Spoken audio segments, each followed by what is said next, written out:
So yan guys, dumating na sa atin yung susi. So try natin paandarin kung hindi sira kanyang ECU simula nung nabangga. Ayan guys, so tatayo muna natin kasi ito yung problema ni boss. Ayan. So tayo muna natin sa try natin paandarin natin yung click. Ano ba yung naging tama?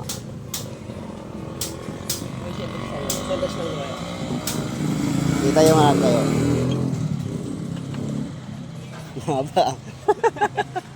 Sige tayo. Dito makakapit na mga gulong. Sige tayo.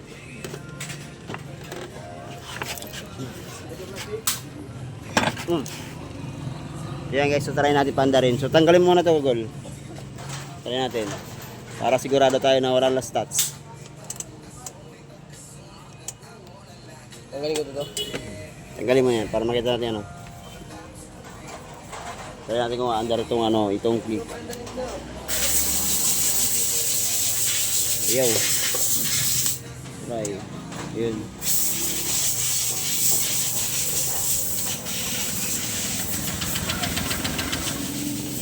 So parang ganun lang, redondo lang sa mga kabuknoy. So ayaw taga mandar. So try natin mamaya.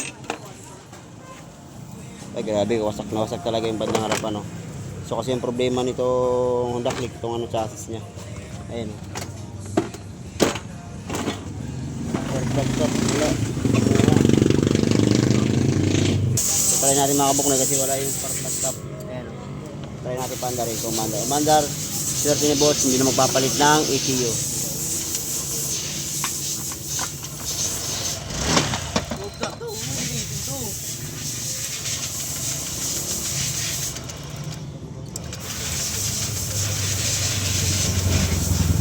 Tanggal.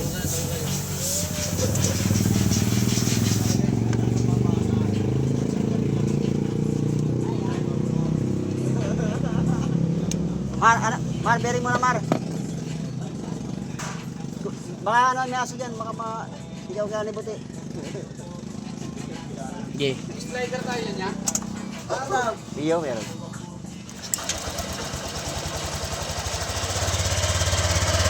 Yan guys, sumandar si ibig sabihin goods yung kanyang ECU. Ayan. So pwede na natin kalasin yung ano, yung chassis. Kumuha ng ano. Ay.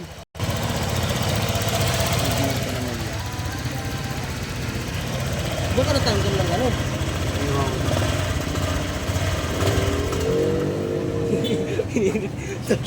Tatama yung boom X oh. Baka mag-iwa-iwalay yun dito. Pag pinirit yan. Nakasandal eh. Okay. Kalasin na natin yan. Okay.